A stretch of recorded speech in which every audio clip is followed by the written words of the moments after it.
Hi. ഇന്ന് ആസിഫ് അലിയുടെ circuit എന്ന് പറഞ്ഞ സിനിമയാണ് കണ്ടത്. വളരെ നല്ലൊരു സിനിമയാണ്. ഞാൻ ആക്ച്വലി ഒരുപാട് നാളെ ഇങ്ങനെ സീരിയസ് ആയിട്ടുള്ള ടോപ്പിക്സ് റിലേറ്റഡ് ആയിട്ടുള്ള സിനിമകൾ കണ്ടിട്ട് വളരെ സീരിയസ് ആയിട്ടാണ് സിനിമ പോകുന്നത്. അതുപോലെ തന്നെ ഭയങ്കര ഇമോഷണലാണ്, ഭയങ്കര ഒരു ഫീൽ നമുക്ക് കിട്ടുന്ന ഒരു സിനിമയാണിത്. ആസിഫ് അലി ഭയങ്കര ഈസി ആയിട്ട് ചെയ്തിട്ടുണ്ട്. പല സ്ഥലത്തും പുള്ളി നമ്മളെ ഭയങ്കരമായിട്ട് കണ്ടു നനയിക്കും. എനിക്ക് പുള്ളിയുടെ അഭിനയം കണ്ടപ്പോഴത്തേക്കും ഭയങ്കര രസമായിട്ടാണ് തോന്നിയത്. പുള്ളിയുടെ സ്ക്രീൻ പ്ലേ സെലക്ഷൻ മെയിനായിട്ട് ഇപ്പം ഭയങ്കര അടിപൊളിയായിട്ടാണ് പുള്ളി ഈ ഒരു കാരിയർ ഇപ്പം മൂവ് ചെയ്തുകൊണ്ട് പോകുന്നത്. തുടരെ ഒരുപാട് ഫ്ലോപ്പുകളിന് ശേഷമാണ് പുള്ളി കണ്ടിന്യൂസ് ഇപ്പം ഇങ്ങനെ ഒരു ട്രാക്കിലൂടെ വന്നിട്ട് നല്ല നല്ല സിനിമകൾ ചെയ്തു പോവാണ്. സർക്കിട്ട് സംവിധാനം ചെയ്തിരിക്കുന്നത് തമാറാണ്. തമാറിന്റെ മുന്നത്തെ സിനിമ ആയിട്ടുള്ള 1001 നുണകൾ ഞാൻ കണ്ടതാണ്. എനിക്ക് അത് ഡയറക്റ്റ് OTT റിലീസാണ് സോണി ലിവില്.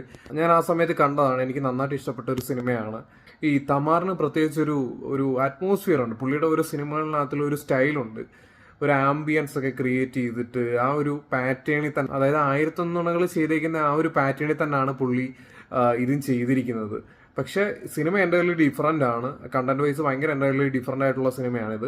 ആസിഫിനെ കൂടാതെ തന്നെ ദിവ്യപ്രഭ, ദീപക് പറമ്പോൾ, പിന്നെ ഒരു ചെറിയ പയ്യനും ഇതിനകത്ത് മെയിൻ ലീഡാണ്. ആസിഫിനൊപ്പം തന്നെ മെയിൻ ഈക്വൽ ഇമ്പോർട്ടൻ്റ്, ആസിഫിനെക്കാട്ടിലും ഇമ്പോർട്ടൻ്റ് ആ ഒരു പയ്യൻ്റെ ക്യാരക്ടറാണ്. ഇതിനകത്ത് പല സ്ഥലത്തും ആസിഫ് നമ്മളെ ഒരു ഇമോഷണലി വല്ലാത്തൊരു ഇതിലോട്ട് നമ്മളെ മൂവ് ചെയ്യിപ്പിക്കുന്നുണ്ട്. ഭയങ്കര ഈസി ആയിട്ടാണ് പുള്ളി ചെയ്തിരിക്കുന്നത്.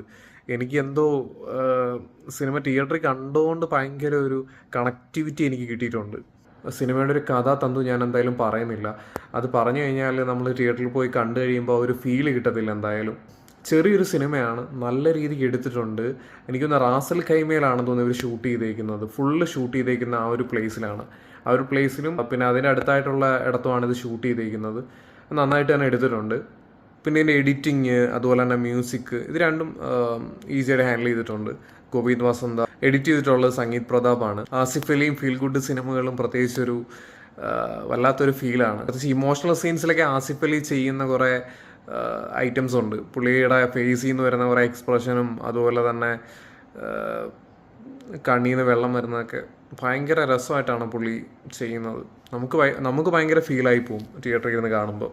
ആസിഫ് ഇതിനകത്തുള്ളൊരു സ്റ്റോറി പറയുന്ന ഒരു സീനുണ്ട്, 1-2 സ്റ്റോറി പറയുന്ന സീന് ഭയങ്കര രസമാണത്. നമ്മളിങ്ങനെ അങ്ങ് കേട്ടിരുന്നു പോകുന്നത്. പ്രത്യേകിച്ച് ആസിഫിൻ്റെ സൗണ്ട് ഭയങ്കര ഈ ഇമോഷണൽ സീൻസിലൊക്കെ വരുമ്പോഴത്തേക്കും പുള്ളിക്കാരൻ്റെ പുള്ളി ക്രിയേറ്റ് ചെയ്യുന്ന കുറച്ച് മൊമെൻ്റ് ഉണ്ട്. ഭയങ്കര രസമാണത്. ഞാനിത് ആസിഫിൻ്റെ ഇത്രയും സിനിമകൾ കണ്ടപ്പം എല്ലാ സിനിമകൾ കാണുമ്പോഴത്തേക്ക് എപ്പോഴും ഒരു ഇമോഷണൽ സീൻ വരാൻ വേണ്ടിയിട്ടാണ് കൂടുതൽ ഞാനിങ്ങനെ ആഗ്രഹിക്കുന്നത്. ഇന്ന് ആക്ച്വലി ശരിക്കും സിനിമ കാണാനായിട്ട് നോക്കിയപ്പോഴത്തേക്കും ബുക്ക് മൈ ഷോ എടുത്ത് നോക്കിയപ്പോഴത്തേക്കും ആരും ബുക്ക് ചെയ്തിട്ടില്ല. ആകെ 1-2 പേരെ ബുക്ക് ചെയ്തിട്ടുള്ളൂ. അപ്പോൾ എനിക്ക് ഉറപ്പായിരുന്നു മിനിമം 10 പേരാണെങ്കിലും ഷോ എടുത്തുള്ളൂ. അപ്പോൾ ഞാൻ അതുകൊണ്ട് ദൂരെയുള്ള ഒരു തിയേറ്ററിൽ പോയാണ് കണ്ടത്. അവിടെ 10 പേരുണ്ടായതുകൊണ്ട് ഭാഗ്യത്തിന് സിനിമ കാണാൻ പറ്റി.